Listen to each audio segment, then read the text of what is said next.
Civil services examination में सबसे अहम और सबसे प्रिडिक्टेबल पार्ट है मेंस। और मेंस की प्रिपरेशन में कंटेंट तो चाहिए ही होता है, लेकिन उसके साथ साथ एक बहुत ही इंडिस्पेंसेबल पार्ट है आंसर राइटिंग प्रैक्टिस, चाहे वो जीएस हो चाहे वो ऑप्शनल हो। इसी की लाइन पर हम मेंस जीएस मेंस के लिए एक कोर्स लेकर आए हैं विच इज़ संकल्प। ये कोर्स 14 अगस्त से शुरू होगा। हर रोज़ आपको क्वेश्चंस दिए जाएंगे until end of January and you will be writing approximately 250 plus questions in total. और उसके बाद एंड में आपको 4 FLTs भी दिए जाएंगे to evaluate yourself. So this course is starting from 14th August and it is priced at 11,000। अगर आप 2nd अगस्त तक इसमें इनरोल करते हैं तो आपको 15% का डिस्काउंट भी मिल जाएगा। ये कोर्स एक इस तरह से डिज़ाइंड है कि आप कंटेंट पढ़ते जाइए और साथ साथ आंसर राइटिंग करते जाइए।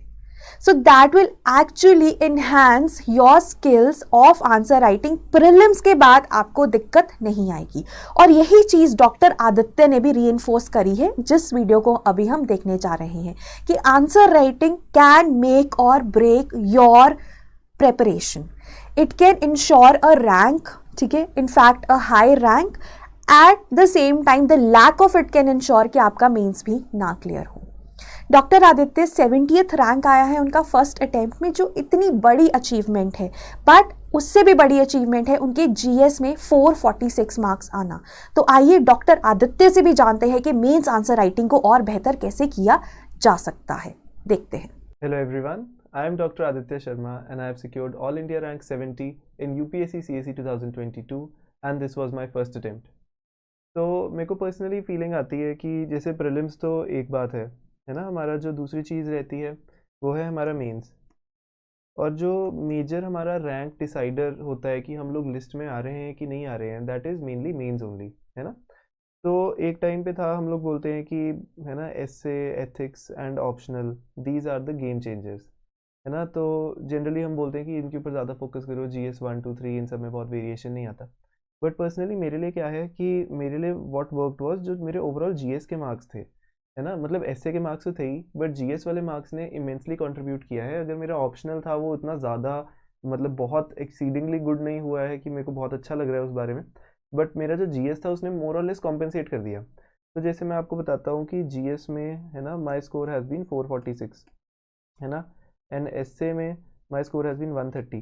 सो these are the things that really propelled me into the top 70, है ना। तो इसलिए मुझे लगता है कि हमें थोड़ा आंसर राइटिंग के ऊपर ज़्यादा काम करना चाहिए। और आंसर राइटिंग बहुत मुश्किल नहीं है, you just have to understand कि हमने लिखना क्या है और उसको कैसे प्रेजेंट करना है। ठीक है। So today's session will be on answer writing, है ना। So let's start off with it. तो सबसे पहले कोई बोलता है what is a good answer. अब यहाँ पे मैंने गुड क्यों यूज़ किया है, because there is no perfect answer, है ना। कोई परफेक्ट आंसर नहीं होता, but what we can do is we can write a good answer, है ना। And the M is to complete all 20 of those questions जो हमारे को दिए हुए हैं एक GS में इन दैट स्टिपुलेटेड टाइम, है ना। And those answer should be of good quality, ठीक है। अब क्योंकि मैं आपको बताऊँ, अगर 20 क्वेश्चन हैं तो उसमें से जो मुझे खुद पर्सनली आते हैं कि मैं अच्छे से पढ़ के गया हूँ, मेरे को थ्रू एंड थ्रू आता है, तो that would be around 8 question, है ना। फिर कुछ क्वेश्चंस हैं विच आर यार कि थोड़े से डाइसी हैं, I have heard about them, है ना। मैं लिख लूँगा उनके बारे में, इतना मुझे कॉन्फिडेंस है। Those will be around 8 question, है ना। फिर उसके 2 क्वेश्चन हो गए जिनके बारे में हाँ यार कहीं सुना है, मेहनत लगेगी, लेट्स सी, है ना। और लास्ट के में भी 2 क्वेश्चन, या इसको आप -1 कर लो, और लास्ट का 3 क्वेश्चन होंगे जो आपको नहीं आते, है ना। सो अब आप इनके ऊपर, आपको फिर भी उनके ऊपर लिखना है, चाहे जिनको हम बाउंसर क्वेश्चंस कहते हैं वैसे, है ना। So we have to have that baseline confidence कि कोई भी क्वेश्चन आएगा हम लोग उसको लिख देंगे। कैसे लिखेंगे वो मैं आपको बताता हूँ, है ना। कि नहीं भी आता क्वेश्चन तो we have to attempt that and attempt that well, ठीक है। तो सबसे पहले इंट्रोडक्शन जो हमारा होगा, मैं आपको थोड़ा सा एक टेम्पलेट दे देता हूँ and then we will discuss about it. So इसके अंदर ऐसे है कि if this is my page, है ना, और मेरा 2 पेज का आंसर है, 10 मार्क्स का क्वेश्चन है, तो ये 2 पेजेस हैं। यहाँ पे आपका ऐसे ऐसे करके क्वेश्चन लिखा हुआ है, ठीक है। अब नाउ हमें इसको कैसे प्रेजेंट करना है, कैसे लिखना है। तो what we will do is कि जैसे अब हमारा फॉर एग्जांपल GS 1 का क्वेश्चन है, कोई ज्योग्राफी का, है ना, कि लैंडस्लाइड्स आ रहे हैं, उनके क्या चैलेंजेस हैं, उनके क्या सोल्यूशन है, कैसे हमें करना चाहिए। तो सबसे पहले हम लोग इंट्रोडक्शन लिखेंगे which should be rich in fact and figure, कि एज पर जो हमारी डिजास्टर रिस्क रिडक्शन रिपोर्ट है, ये है वो है, हमारे इतने लैंडस्लाइड्स हैं, है ना, इतने परसेंटेज है और ये वो होता है, ठीक है। फिर उसके बाद हमारे नेक्स्ट चीज़ वुड बी कि हम लोग एक इंडिया का मैप बनाएंगे, है ना।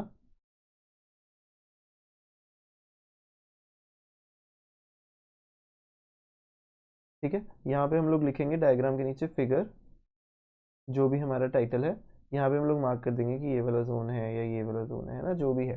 तो ये हमने अब कर दिया। अब इसके बाद हमारा नेक्स्ट पॉइंट वुड बी कि हम लोग बताएंगे कि क्यों लैंडस्लाइड इतने ज़्यादा आ रहे हैं, है ना, कि लैंडस्लाइड्स की क्यों इंक्रीज हुई है। तो we have to create one more dimension among the answer. So main thing in the answers is कि हम लोगों को उसको सब पार्ट्स के अंदर डिवाइड करना है ना। जनरली 3 से 4 सब पॉइंट्स होंगे, सबका चैलेंजेस, सॉल्यूशंस और वे फॉरवर्ड तो रहेगा ही, स्टार्टिंग की definition, rich and facts, figures तो रहेगा ही, है ना। मेन पार्ट जो हमारा रह जाएगा वो है कि एक डायमेंशन हम और जनरेट करें। जैसे अगर क्वेश्चन है कि हमारा जो एल्डरली पॉपुलेशन है ना, कि वो लाइफ एक्सपेक्टेंसी इंडिया में बढ़ रही है, तो उससे रिलेटेड उनके चैलेंजेस और सॉल्यूशंस क्या हैं। तो मैं आपको बताता हूँ, इसके अंदर हमारा जो नया डायमेंशन जनरेट होएगा वो है कि लाइफ एक्सपेक्टेंसी इंडिया में बढ़ रही है, उसने बोला, बट लाइफ एक्सपेक्टेंसी क्यों बढ़ रही है, that will be our next वो। तो अगर लैंडस्लाइड पे क्वेश्चन है तो हम पहले बताएंगे कि वाई लैंडस्लाइड्स, है ना, with we will write 1 2 3 4 points. फिर व्हाट आर द चैलेंजेस, है ना, दैट वी आर फेसिंग, तो ये वाला पार्ट हो गया चैलेंजेस का, 1 2 3 4 5। अब है कि what are the solutions for these landslides, वो आएगा in the form of micro diagram. Solutions 1 2 3 4 5, and यहाँ पे वो आएगा we should follow the Sendai framework, और ये सो दैट यही हो जाए, इकोनॉमिक बच जाए, ये हो जाए, वो हो जाए। तो दिस वुड बी यार नॉर्मल जो हमारा एक टेम्पलेट है जो हमारे आंसर्स का है, विच वुड बी एक सब पार्ट क्रिएशन है। अगर सब पार्ट नहीं क्रिएट हो रहा कोई बात नहीं, we will begin with the challenges, है ना। अगर आपको ये वाला सब पार्ट को ऐसे करके भी करना है, why landslides are increasing 1 2 3 4, that is also fine. उसके बाद we will go for the challenges, we will go for the solutions. याद रखना हर एक पॉइंट के, ऑल्टरनेट पॉइंट के अंदर we will try to give examples, है ना, जितने ज़्यादा पॉसिबल हो। फॉर एग्जाम्पल अगर आपने सोल्यूशन लिख दिया कि हम लोग एम्बैंकमेंट बनाएंगे, फॉर एग्जाम्पल हम बोल दें कि इस रिवर के पास ये एम्बैंकमेंट बनाया था, तो उससे लैंडस्लाइड्स का जो है वो काफ़ी ज़्यादा प्रिवेंशन हो गया है। चैलेंजेस में हम लिखें कि ये हो गया एग्जाम्पल, जो फिर यहाँ हिमाचल में ये वाला लैंडस्लाइड आया था उससे ऐसे ऐसे हो गया था। तो we have to make the answer rich in examples, है ना, दूर से एग्जाम्पल्स दिखने चाहिए हमारे। सोल्यूशंस, ये माइक्रो डायग्राम्स कहते हैं इनको, है ना। तो माइक्रो डायग्राम्स का ट्रेंड बहुत है। आई think this is what really propelled my marks, है ना, कि इससे क्या फ़ायदा हुआ कि हमारे को एक तो है कि जो हम पॉइंट्स ब्रेनस्टॉर्म करते हैं तो वो ब्रेनस्टॉर्म करने में थोड़ा इजी हो जाता है। दूसरा है कि आंसर के अंदर मोनोटनी नहीं होती। एग्जामिनर ने 1000 पेपर चेक करने हैं, my paper has to be something जो उसको पढ़ के मजा आए। तो that is the key point हमारा यहाँ पे। क्वेश्चंस को we have to divide in the sub parts, then we will write an introduction rich in facts and figures, then we will go for जो हमारा ये टेबल है कि जैसे माइक्रो डायग्राम का कुछ है, then we will go for challenges which would be in points and solutions and again micro diagram, and then a positive optimistic conclusion. तो this is what a good answer looks like. ठीक है, diagram होगा जिसके नीचे figure होगा, जिसकी labelling unidirectional होगी, है ना। So that is what gives our answer, that you know look, that presentation that we are looking for. ठीक है, तो अब जैसे हमने बात करी introduction should be rich in facts and figures. आप पूछो ये फैक्ट्स एंड फिगर्स कहाँ से आएंगे, है ना, वो बड़ा की पॉइंट रहता है। तो इसके लिए what we have to do is we have to identify topics. जैसे मैं आपको बताता हूँ, है ना, कि अब हमारा जो होता है क्या कि कि हमें टॉपिक्स आइडेंटिफाई करने हैं। तो जैसे अगर मैं आपको बताऊं कि जो इंटरनल सिक्योरिटी है उसके अंदर हमें अगर करने हैं तो हम पहले 5 जो है वो मेजर टॉपिक्स को करेंगे। कौन से? Left wing extremism, cyber security, maritime security, north east insurgency, है ना। उसके अलावा हमारा जो बॉर्डर सिक्योरिटी है, ये 5 टॉपिक्स हैं। अब मुझे पता है कि ये 5 टॉपिक्स ही हैं जो हर ऑल्टरनेट ईयर में 2-2 क्वेश्चन आ ही जाते हैं। इन 5 में से आते ही हैं 2 क्वेश्चन या 1 क्वेश्चन तो मिनिमम आ ही रहा है। तो मैं क्या करूँगा, मैं इसका पहले टेम्पलेट तैयार कर लूँगा। वो मैं कैसे करूँगा, मैं किसी बुक में से पढ़ लूँगा कि लेफ्ट विंग एक्सट्रीमिज्म, हाँ यार पहले इतना था अब इतना हो गया, ग्राफ में बना दिया, है ना। मेरे को पता है कि स्कीम समाधान है तो साइड में मैंने अपने पेज के, है ना, बॉक्स बना के समाधान समझा दिया, है ना। मैंने बना दिया कि हाँ यार ये इंडिया के अंदर ये सारी फोर्सेज हैं, यहाँ पे स्ट्राको है, यहाँ ग्रे हाउंड्स है, यहाँ ये है वो है। तो ऐसे करके मैंने पहले ही अपना टेम्पलेट तैयार कर लिया। बाय द टाइम अब पेपर आएगा I am well prepared for it, है ना। सो ये वाली बात हो जाती है इसके अंदर। ठीक है, तो दिस इज, तो इसमें मटेरियल कहाँ से इकट्ठा करेंगे। अब मैं आपको बताता हूँ कि आंसर राइटिंग का मेरा ओवरऑल स्ट्रैटेजी क्या रहा था। तो प्री के बाद मेरी बहुत ज़्यादा आंसर राइटिंग नहीं थी, मेरा फर्स्ट अटैम्प्ट था, तो मेरे को था कि प्री निकल जाए इस बार, बाकी देख लेंगे। तो मेंस के लिए I could give 1.5 week to each GS. अब उस 1.5 वीक में मैंने क्या किया, मैंने अपना मज़े से क्वेश्चन उठाए, है ना। जीएस मैंने 2020 और 2021 के जीएस के पेपर्स उठाए। अब उसके अंदर मैंने क्या किया कि मैंने पहला क्वेश्चन उठाया 2021 का, है ना, और मैंने उसको बिना टाइम के खुद से सॉल्व कर दिया। अब मैंने ऑनलाइन उसके मॉडल आंसर ढूंढे, मॉडल आंसर से मैंने उसके अंदर वैल्यू एडिशन करी कि ये मेरा कंटेंट डेफिसिट है, ये पॉइंट्स इसके अंदर और बेटर आ सकते थे। अब ऐसा हो सकता है कि उन पॉइंट्स के अलावा मैंने 4 पॉइंट सोचे हुए जो मेरे को अच्छे लग रहे हैं वो मैंने लिखे, उनसे 4 पॉइंट उठा के लिख लिया, मेरे पास वर्चुअली 8 पॉइंट्स हो चुके हैं। उसके अलावा मैंने जब अब फिर ये एक्सरसाइज कर ली, 2021 का पेपर कर लिया, अपना सॉल्व पेपर है मेरे पास पूरा। अब मैंने टॉपर की कॉपी उठा ली, 4 टॉपर्स की, किसी की भी 2021 के पेपर की उठा ली या किसी की भी पेपर की उठा ली, GS1 की। अब मैंने उनके जो भी मुझे लगा कि यार पॉइंट्स बड़े शानदार हैं, जो बहुत अच्छे पॉइंट्स हैं, वो मैंने ऐड कर लिए। फैक्ट्स एंड फिगर्स कहीं बहुत बढ़िया लग रहे हैं, वो लिख लिए मैंने, नोट कर लिए, अपने आंसर्स में वैल्यू ऐड कर लिया। फिर उसके बाद 2020 का पेपर किया। वीकेंड पे जाके मैंने किसी भी टेस्ट सीरीज़ के 2 टेस्ट दे दिए GS1 के, है ना। फिर अब मेरे पास टोटल हर GS के 4 हो गए। फिर अल्टीमेटली जब मेरा मेंस था उससे 2 हफ्ते पहले मैंने हर एक GS का एक और टेस्ट दिया, हर GS के 5 टेस्ट हैं सॉल्व, अपनी हैंड राइटिंग में मॉडल आंसर से वैल्यू ऐड कर लिया उसमें, और मैंने टॉपर्स की कॉपीज़ हर एक टेस्ट के बाद देखी हैं GS की। ठीक है, सो अब मेरे पास 100 क्वेश्चन है हर GS के, and that is my material for studying for mains. ठीक है, so I think this was my strategy कि अपना आराम से करना है। और मेरे को पता है टाइम मैनेजमेंट का इशू आता है। पहला टेस्ट मेरा भी 4 घंटे 15 मिनट में हुआ था, है ना। धीरे धीरे करके 3:30 हुआ, 3:15 हुआ, टाइम बाउंड देने लगा, फिर 3 हुआ, 3 भी बड़ा भाग भाग के होता था कई बार। फिर अल्टीमेटली पेपर के अंदर मेरे सारे पेपर्स टाइम से ख़त्म हो गए थे, है ना, सारे क्वेश्चन अटेम्प्ट किए थे। तो I think that makes a difference. तो ये स्ट्रैटेजी आप भी फॉलो कर सकते हो। So remember, PYQs and topper copies are the key, they are gold. ठीक है, तो उनको अच्छे से करना है हमने। तो इंट्रोडक्शन हो गई है। बॉडी कंसिस्टिंग ऑफ पॉइंट्स, जैसे मैंने बताया, micro diagrams, flow charts and diagrams. तो बेसिकली माइक्रो डायग्राम्स वाला अब आप कॉन्सेप्ट समझ गए हो, ऐसे करके चलती है बात, है ना। फ्लो चार्ट्स का आगे अगर मैं आपको बताऊं कि हमने बोला फार्मर्स इनकम बढ़ानी है, फार्मर्स इनकम के लिए हमने ये चीज़ें यूज़ करनी है ना। फिर उसके बाद क्या हुआ, उससे क्या हुआ, उनकी जो है ओवरऑल उनकी सेविंग्स बढ़ गई, उससे जो है वो उनकी इन्वेस्टमेंट जो है एग्रीकल्चर में वो बढ़ गई है ना। उससे क्या हो रहा है कि वो उनके पास एक्स्ट्रा मनी आ रहा है, तो वो वापस अपना एग्रीकल्चर में इन्वेस्ट कर पा रहे हैं, उस वजह से जो है उनकी फार्मर्स इनकम और बढ़ी जा रही है। तो ये हो गया वर्चुअस साइकिल ऑफ ग्रोथ। तो ऐसे करके साइड में एक फ्लो चार्ट बना दो जहाँ पे आपको लगता है फिजिबल ना। This is only one thing, आप इसको किसी भी तरीके में, बहुत ज़्यादा डायमेंशन में किसी भी तरीके से यूज़ कर सकते हो। ठीक है, तो ये है। कंक्लूजन की बात आई हमारी, forward looking, optimistic, solution based, macroscopic. अब इससे मेरा क्या मतलब है, मैं आपको बताता हूँ। मैक्रोस्कोपिक होता है कि we should always move beyond the immediate requirement of the question.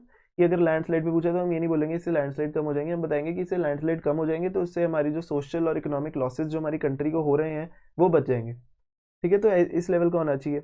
Optimistic में कैसे कह रहा हूँ, अगर क्वेश्चन GS1 का आपका आया है कि मिनरल रिसोर्स डिस्ट्रीब्यूशन बता दो ग्लोब में, है ना। सो आपने बता दी कि हाँ यार वर्ल्ड में यहाँ यहाँ मिनरल रिसोर्सेज मिलता है, इसके ये चैलेंजेस हैं, इसके ये सोल्यूशंस हैं, जियो पॉलिटिकल, स्ट्रेटेजिक, जो भी आपको डालना है, इकोनॉमिक, है ना, आपने सब कर दिया। अब कंक्लूजन में आप डालो कि मिनरल रिसोर्सेज, मिनरल ऑयल ठीक तो है, but at the same time we should move for alternative sources of energy like green energy, और वी शुड फॉलो जो हमारा पंचमृत है, लेटर एंड स्पिरिट, ताकि हमारा जो ग्लोबल वार्मिंग वगैरह वो खत्म हो जाए। तो we have put it in an optimistic manner. Question ने पूछा था मिनरल रिसोर्सेज का, but we are going towards green energy. थोड़ा सा बता रहे हैं कि we are thinking beyond what is being asked in the question. तो थोड़ा सा ये फ़र्क पड़ता है इन चीज़ों का। ठीक है, सो सोल्यूशन बेस्ड भी जैसे मैंने बता दिया कि हम लोग ग्रीन एनर्जी एक सोल्यूशन निकाल रहे हैं मिनरल ऑयल के बेसिस पे, तो ऐसे करके हमने वो करना है।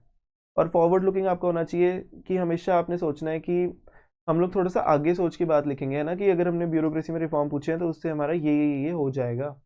और at the same time conclusion में अगर आपको गवर्नमेंट स्कीम्स डालनी है, you are most welcome to do so, डाल दो, है ना। सिविल सर्विसेज का मिशन कर्मयोगी डाल दो, कुछ भी आपको आ रहा है आप हमेशा उसके अंदर बहुत ज़्यादा सोल्यूशंस डाल सकते हो, है ना।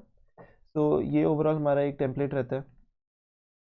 तो प्रेरिक्विजिट्स मैंने आपको बताए थे, जैसे मैं ऑलमोस्ट एक्सप्लेन कर चुका हूँ कि divide question into sub parts. One will be the definition with facts and figures, one will be the solutions, one will be the challenges, है ना, and one will be the conclusion. और optimistic से एक और बात है, अगर आप किसी क्वेश्चन में अगर आप 5 चैलेंजेस लिख रहे हो तो राइट 7 सॉल्यूशंस, है ना, because we have to showcase that we are a solution person not a problem person, है ना। सो जितना ज़्यादा हम आइडेंटिफाई कर सकते हैं सोल्यूशंस को उतना ज़्यादा हम लोग करेंगे। ठीक है, तो this is this. PYQs plus topper copies, please please please इनको देखना। मैं तो क्या करता था कि जैसे मैंने लिस्ट भी बना ली थी कि GS1 के है, मैंने ऑल्दो वो अटैम्प्ट नहीं करे थे पुराने पेपर 2013 से 18 तक, पर मैंने नज़र मार ली थी कि जैसे अगर मैं देख रहा हूँ हाँ यार सेल्फ हेल्प ग्रुप पे 18 पे अगर आया क्वेश्चन, एग्जाम्पल 2020 में SHG पे क्वेश्चन, SHG मार्क कर लिया, इंपॉर्टेंट टॉपिक है।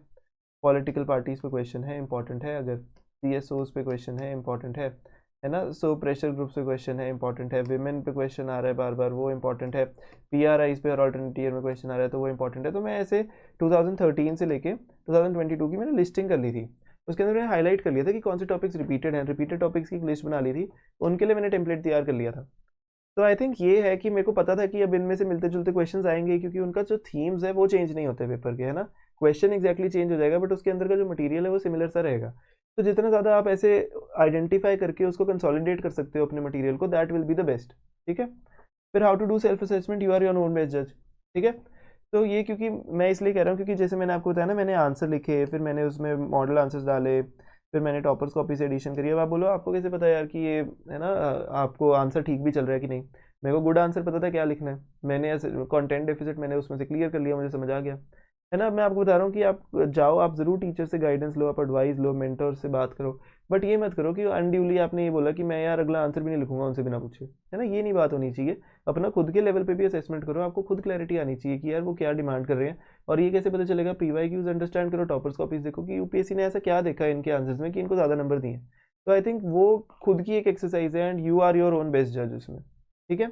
अब क्योंकि मैं बताता हूँ, मैंने अपने लास्ट जो मेन से पहले मैंने बताया ना GS 1 2 3 4 दिए थे, तो मैंने जब वो दिए थे तो उसमें मेरे मार्क्स रहे थे, है ना, GS 1 में 112, GS 2 में, है ना, माय मार्क्स वेर 89, 4 में 99, 3 में 79। तो I was not very ecstatic with these marks. हाँ, GS 1 के लिए I was really happy, but मुझे लग रहा था थोड़े ज़्यादा ही ना दे दियो कहीं, मतलब हम खुद को अंडरमाइन करते रहते हैं हमेशा। तो फाइनली जो मैंने पेपर दिया था तो उसमें आई गॉट GS 1 में 107, 2 में 120, 3 में 100 एंड 4 में 119। सो जिन तीनों में थोड़े कम लग रहे थे उनमें काफ़ी ज़्यादा है, जिसमें बहुत ज़्यादा थे उसमें कम है। तो आप देख रहे हो कि ये जो वेरिएशन है ये हमेशा रहता ही है। तो यू हैव टू अंडरस्टैंड कि अगर किसी टेस्ट सीरीज में आपके आगे 79 भी आ गए, 75 भी आ गए, 85 भी आ गए, 89 भी आ गए, तो it no need to get disheartened, है ना। क्योंकि ये जो मार्क्स है वो फाइनल पेपर से बहुत वेरी भी कर सकते हैं, क्योंकि यूपीएससी का माइंडसेट अलग है। कई बार टेस्ट सीरीज में ऐसा होता है कि हाँ यार आंसर की के हिसाब से नहीं लिखा तो वो काट देंगे कि ये बात ठीक नहीं लगी, है ना। तो यू हैव टू अंडरस्टैंड कि you are your own best जज। बस अपना एक बार एनालाइज कर लो कि यार आंसर ऐसे लिखना है and then you move forward towards it. ठीक है। तो ये वाली बात है मेन एक। So these were my marks, है ना। आप देखो ऐसे में 130 है, 1 में 107 है, 2 में ये और ये है ना। Medical science was not the most scoring for me, है ना। सो आई कुड स्कोर 253, यहाँ पे 446 एंड यहाँ पे 130, है ना। सो आई थिंक कि मेंस के मार्क्स मेरे काफ़ी अच्छे हैं and it was majorly due to the GS and essay component that help, क्योंकि essay में इस बार overall marks have been less, तो है ना, इसलिए ये था। सो आप ये देख सकते हो। तो इसलिए मुझे लगता है कि थोड़ा सा मुझे इनके बारे में थोड़ा ज़्यादा बताना चाहिए। तो these are my model answers, है ना, थोड़ा सा। सो मैं आपको थोड़ा थोड़ा बता देता हूँ, है ना, कि क्या मैं अटेम्प्ट करता था। फॉर एग्जांपल ये है जैसे मेरा एथिक्स का। अब एथिक्स के अंदर ना आपको कोई भी वैल्यू आ जाए, कोई भी चीज़ आ जाए कि अल्ट्रुइज्म आ गया, एम्पैथी आ गया, कंपैशन आ गया, तो मैंने ना पहले ही याद करा हुआ था कि हाँ यार ये एक होता है 7 प्रिंसिपल्स ऑफ पब्लिक लाइफ जो नोलन के होते हैं, हम सबको पता है, जिसका निमोनिक मैंने याद करा हुआ था IAS हुल। Integrity, accountability, selflessness, honesty, objectivity, openness and leadership. तो इसके अंदर क्या है कि मैंने ये सारे तो लिख दिए। अब जो भी एक्स्ट्रा, या तो इनमें से कोई क्वालिटी आ गई तो भी ये डायग्राम चल गया, अगर नहीं चला तो यहाँ पे एक और ऐड कर दिया अल्ट्रुइज्म और लिख दिया प्रिंसिपल्स ऑफ पब्लिक लाइफ। ठीक है। ठीक है। सो ऐसे करके हमने अपना जो है पहले से थोड़े से डायग्राम्स वगैरह भी घर से करके जाने। अब जैसे इसमें क्या है, एक तो था कि मैं बहुत ज़्यादा एथिक्स में एग्जांपल्स यूज़ करता हूँ, है ना। और जो भी एथिक्स के आपके जो सिलेबस के टॉपिक्स है ना वो यूज़ कर लो। जैसे अल्ट्रुइज्म में मैंने यहाँ पे इमोशनल इंटेलिजेंस डाल दिया, EI जो एथिक्स का खुद का पार्ट है ना। फिर ऐसे ऐसे करके आपने उसको सब कंपोनेंट्स में डिवाइड कर दिया। अब जो कई लोग बोलते हैं हम तो यार एथिक्स की वर्ड टू वर्ड डेफिनेशन रट के गए थे, मैं तो कभी नहीं गया, मैंने डेफिनेशन नहीं रटी। अब ये वाली आपको डेफिनेशन देख के लग रहा होगा यार बहुत अच्छी बात बनाई है इन्होंने, बट ये मैंने ऑन द स्पॉट ही बनाई है ना। सो हम लोग एथिक्स का ये है ना कि आप बुकेज डेफिनेशन लोगे तो उससे आपका जो क्रिएटिविटी है वो झलकेगी नहीं, एग्जामिनर को समझ नहीं आएगा आपके अंदर एक्चुअली क्या चल रहा है। तो डेफिनेशन जरूर आप बुक से पढ़ो, बट उसको फिर अपने वर्ड्स में लिखने की कोशिश करो। तो I think that is more genuine and that is more authentic एक तरह से। ठीक है। फिर जैसे ये है अगेन मेरा एक और डायग्राम, जैसे मैंने आपको बताया ना मैं एग्जांपल्स बहुत हेवीली यूज़ करता हूँ कि सिविल सोसाइटी ग्रुप से तो जन सुनवाई, है ना, बाय MKSS उन्होंने किया था, citizen report card, social audits increase करती हैं, अकाउंटेबिलिटी, है ना, यहाँ पे भी एग्जांपल है। तो एग्जांपल्स जो है वो बहुत ज़्यादा यूज़ करेंगे। अब जैसे ये है एलिमेंट्स ऑफ गुड गवर्नेंस है ना, इसका भी एक निमोनिक है कैट रीफ पी, है ना। कंसेंसस ओरिएंटेड है, अकाउंटेबिलिटी है ना, ट्रांसपेरेंसी है, रिस्पॉन्सिवनेस है, इफेक्टिवनेस है, एफिशिएंसी है, फॉलोइंग रूल ऑफ लॉ है ना, और पार्टिसिपेटिव है। तो ये गुड गवर्नेंस के वो है। कोई भी क्वेश्चन आपका गुड गवर्नेंस में पक्का ही आएगा, कोई भी आपका आएगा कि कैसे हम लोग रिफॉर्म लेके आ सकते हैं ब्यूरोक्रेसी में किसी में भी, तो हम लोग बोलेंगे कि गवर्नेंस के ये 7 पॉइंट्स हैं, ये कितने जितने भी पॉइंट्स हैं 8 पॉइंट्स हैं, इनको हम लोग यूज़ करा करेंगे, है ना। सो ये वाली बात आ जाती है इसमें। तो ऐसे हम लोग पहले थोड़े से डायग्राम्स अपने घर से थोड़े से बना के जाएंगे कि वहाँ पे हमारा टाइम कम लगे, एग्जाम्पल्स हम जितने ज़्यादा हैं उतने याद करके जाएंगे, है ना। तो फिर क्योंकि एग्जाम्पल दूर से दिखता है तो एग्जामिनर को अच्छा लगता है कि यार ये, क्योंकि हम लोग अपना ना हमेशा याद रखना कि पॉइंट चाहे जेनरिक भी हो, अगर एग्जाम्पल उसका ऑथेंटिक है ना तो आपका पॉइंट सब्सटैंशिएट हो जाए। तो दिस इज द की फॉर आंसर राइटिंग, कि चाहे पॉइंट आपका जेनरिक भी है, एग्जाम्पल बहुत अच्छा है ना, तो आपका पॉइंट सब्सटैंशिएट हो जाएगा। So you always remember that. ठीक है। अब जैसे ये है ना, अब ये मेरा जैसे ही मेरे को पता था कि इमोशनल इंटेलिजेंस में क्वेश्चन आएगा ही, आता ही है एथिक्स में काफ़ी कॉमनली, कई बार अगर नहीं भी आया तो मैं यही है कि पहले ही डेविड गोलमैन का जो मिक्स्ड मॉडल है ना इमोशनल इंटेलिजेंस का, तो फिर मैं पहले ही उसका मैंने डायग्राम रखा हुआ था, what I see what I do, तो ये मैंने रट्टा मारा हुआ था, और जैसे ही पेपर में आया तो मैंने यहाँ पे साइड में पहले ही ये बनाया है, उसके बाद मैंने अपना जो बचा कुचा आंसर है उसको मैंने लाइन में लिखा है। Again you can see example example example, ethics के अंदर की पॉइंट है we should remember the examples of as many bureaucrats as we can. ठीक है। तो ये वाली बात आ जाती है। जैसे स्मिता साबरवाल मैम हो गई, आर्मस्ट्रांग पामे सर हो गई, तेंदुलकर कमेटी है पावर्टी की, ऑब्जेक्टिविटी का एग्जाम्पल है ना। सो आप ये देखो कि एथिक्स के अंदर काफ़ी चीज़ें हैं जो हम लोग पहले से प्रिपेयर करके जा सकते हैं। And you have to remember कि केस स्टडी सिर्फ एक कंपोनेंट है। अब केस स्टडी से ज़्यादा मतलब वेटेज तो है ही है ऑब्वियसली, बट पेपर वन के लिए जनरली जो लोग हैं वो निगलेक्ट करते हैं, बहुत अच्छी तैयारी नहीं करते हैं। सो उसके अंदर बहुत स्कोप है कि we do it well and we get good marks. ठीक है। तो ये मेरा एक और थोड़ा सा ट्रेडमार्क डायग्राम था एथिक्स का, जो मैं हमेशा बनाता था, वैल्यूज़ कंडक्ट कैरेक्टर बिहेवियर, तो एथिक्स का है। अगर यहाँ पे एक और वो चीज़ है कि पाई के अंदर मैं ऐसे करके मोरालिटी भी लिख देता था, तो एथिक्स जो है थोड़ा सा ब्रॉडर है मोरालिटी से, है ना। सो ऐसे करके we can make our own diagrams, है ना। आप ढूंढो डायग्राम्स, किसी बुक में मिल रहा है, कहीं टॉपर कॉपी में मिल रहा है, उसको यूज़ करो यार, रखो उसको, बना के रख लो, है ना। तो वो काफ़ी बेटर रहता है।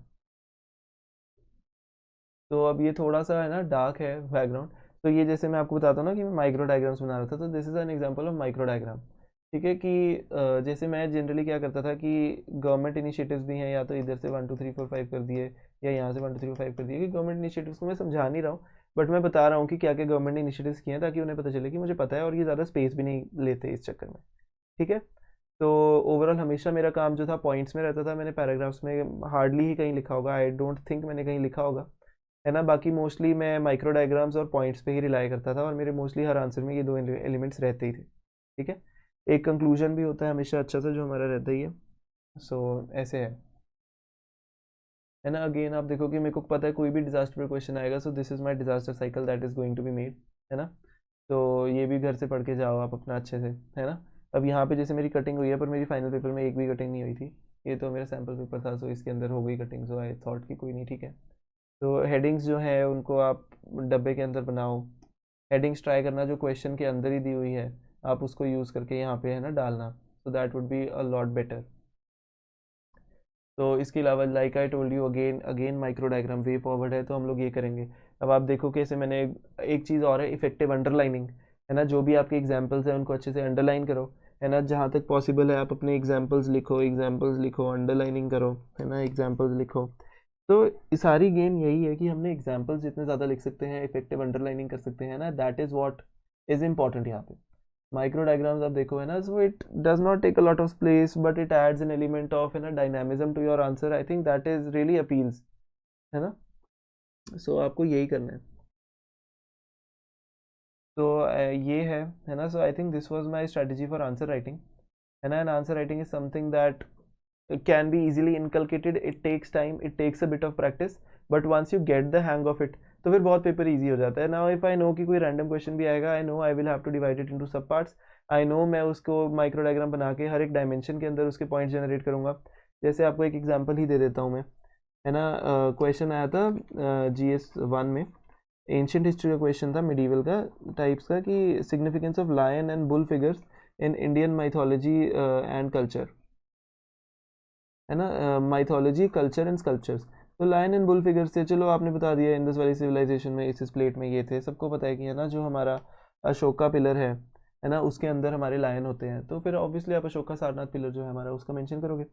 फिर अब मैंने उसमें क्या करा कि मैंने साइड में बॉक्स बना दिया, वहाँ पे थोड़ा बेटर बनाया था इससे थोड़ा टाइम लगा के, बट मतलब हमें पता है कि जैसे है ना ये हमारा अशोका पिलर है फॉर एग्जाम्पल। तो फिर मैंने बोला कि यहाँ पे एरो लगा दिया था, फिर मैंने लिखा कि एथिकल डायमेंशन है कि bureaucracy should be like the fourth lion of the Ashoka pillar, it should be present to provide support but it should not be seen or heard, the principle of anonymity. तो मैंने GS1 के ancient history के answer में मैंने ethics का जो है एक एडिशन कर दिया है। तो I think this is the sort of interlinking that we are looking for, है ना। सो ये हमने करना है। तो ऐसे ऐसे करके आपने ट्राई करना है कि जो पेस्ट मेरी पर्सनल होती थी, पेस्ट जेम एच अप्रोच, जहाँ है political, economic, social, technological, geographical, है ना, इन्वायरमेंटल, मॉरल स्लैश एथिकल और हिस्टोरिकल। तो ये वाले जो मेरे डायमेंशंस हैं, ये मैं हर एक आंसर में ट्राई करता था ज़्यादा से ज़्यादा मैं यूज़ कर लूँ, और चाहे ना चाहे ये यूज़ हो ही जाते हैं। आप एक बार ट्राई करना अपने आंसर्स में, ये वाला फॉर्मेट रखना, पेस्ट जेम एच अप्रोच रखना, चैलेंजेस और सोल्यूशंस को एक्स्ट्रापोलेट करने के लिए एग्जाम्पल्स थोड़े भर देना, और इंटरलिंकिंग होएगी। आप देखना आपके आंसर्स जो हैं, मेरे को लगता है ईजिली आपके हर एक जीएस में 20 से 25 नंबर एक्स्ट्रा आएंगे, जितने आपके पहले आ रहे थे। तो है ना, this is all about the answer writing. तो है ना, thank you so much everyone, and I hope you really implemented and this video has been useful to you in some manner. I hope आपके लिए ये session fruitful रहा होगा। इन tips and tricks को ज़रूर अप्लाई कीजिए, चाहे आप रोज़ आंसर लिख रहे हैं या कोई टेस्ट दे रहे हैं। और अगर आप मेंस 2023 के लिए प्रिपेयर कर रहे हैं तो हमारे पास आपके लिए भी ऑफर है। We are giving 25% off on all our courses, चाहे वो जीएस हो, पीएसआईआर हो या एसए हो। So do enrol in them also and make the most of the time that is left, right. सो मिलते हैं जल्दी ही। All the best and thank you for listening to this video.